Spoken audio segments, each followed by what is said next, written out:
Hello বন্ধুরা, আজ অনেক দিন পর ভিডিও বানাতে চলেছি।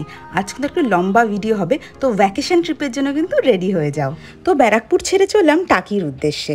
আজকাল তো ইউটিউবে ফুড ব্লগারদের রমরমা, তাই ভাবলাম রাস্তায় একটা ভাইরাল হওয়া কোনো জায়গায় খাবো। তাই কোথায় খাবো ভেবে না পেরে মোহরের পোলাওতে গেলাম। এখানে নাকি আনলিমিটেড পোলাও আর মাটন পাওয়া যায়। যদিও বা আমরা কিন্তু আনলিমিটেড পোলাও পাইনি, আমাদের এক্সট্রাই অর্ডার করতে হয়েছিল। হয়তো অন্যভাবে বলতে হতো ওদেরকে। এদের মেনু কার্ডটা দেখে নিও, আর বসার অ্যারেঞ্জমেন্টটা এরকমই ছিল। বাইরে দু চারটে আরও চেয়ার পাতা ছিল।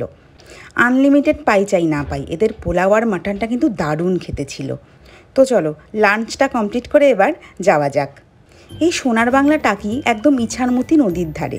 আর দেখো এরকম বিএসএফ ক্যাম্পটা ক্রস করে আমাদের যেতে হয়েছিল। এদের রিসেপশন এরিয়াটা খুব সুন্দর সাজানো। এখানে কি নেই, সুইমিং পুল, জিম, বার, রেস্টুরেন্ট সব কিছু। দেখো তোমাদের কিন্তু সমস্ত ডিটেলস এখানে দেওয়া আছে, তোমরা এদের চাইলে কন্ট্যাক্ট করে নিতে পারো। আমরা ওই প্রিমিয়াম রুমটা নিয়েছিলাম। আমাদের পৌঁছতে কিন্তু একটু বিকেল হয়ে গেছিলো, তাই দেখো চারিদিকটা কি সুন্দর মায়াবী লাগছে। এখানকার সেরা আকর্ষণ হচ্ছে ওই ইনফিনিটি পুল, মানে সুইমিং পুল, আর সামনে ইছামতি নদী একাকার হয়ে গেছে, ওটা দেখা। তো চলো এই দেখো পুরো প্রপার্টিটা আলো আধারের মধ্যে খুব সুন্দর লাগছে। কি সুন্দর জায়গাটা। এই গরমকালে সুইমিং পুলের মধ্যে পা ডুবিয়ে বসতে দারুণ লাগে। যদিও আমি এটা গেছিলাম ঈদের সময়, আর এখন কিন্তু আবার যেতে মন চাইছে। এখানে দাঁড়িয়ে থাকলেই হবে না, চলো তোমাদেরকে রুমটা একটু ঘুরে আমি দেখিয়ে দিই। এইসব জায়গায় চেষ্টা করবে একটু ওপরের ফ্লোরে রুম নেওয়ার, যাতে চারিদিকের ভিউটা খুব ভালো দেখতে পারো।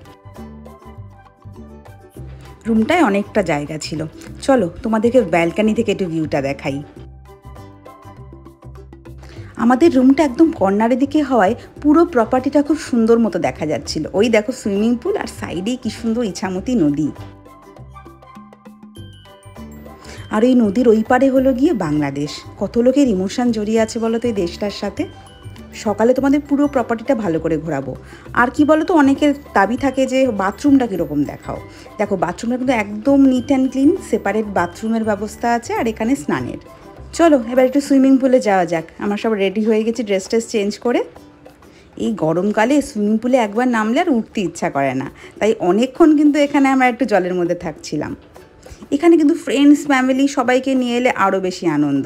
এখানে একটা ফ্যামিলি এসেছিলো, বাচ্চাদেরকে কি সুন্দর এখানে সুইমিং শেখাচ্ছিল। আমার বাবাও আমাকে গ্রামের এই চূর্ণী নদীতে অনেক সাঁতার শেখানোর চেষ্টা করেছে, যদিও বা আমি আর শিখতে পারিনি। তাই যখনই কোনো হোটেলে এরকম সুইমিং পুল দেখি না, আমার ওখানে থাকতে খুব ভালো লাগে। চারিদিকটাতে হাওয়া দিচ্ছিল, খুবই ভালো লাগছে। এই সুইমিং পুল ছাড়াও ওদের এখানে একটা বার ছিল, ওই ওপেন স্কাই বারের মতো। এখানেও কিন্তু প্রচুর লোক এসে বসছিল, খাবার অর্ডার করছিল। চলো আজকের ভিডিওটা এতটাই। নেক্সট ভিডিওতে কিন্তু আসতে চলেছে ব্রেকফাস্ট কি করলাম, পুরো প্রপার্টিটা কেমন দেখতে, সব কিছু নিয়ে নেক্সট ব্লগটা কিন্তু দেখতে অবশ্যই ভুলো না। তাহলে দেখা হচ্ছে নেক্সট ব্লগে।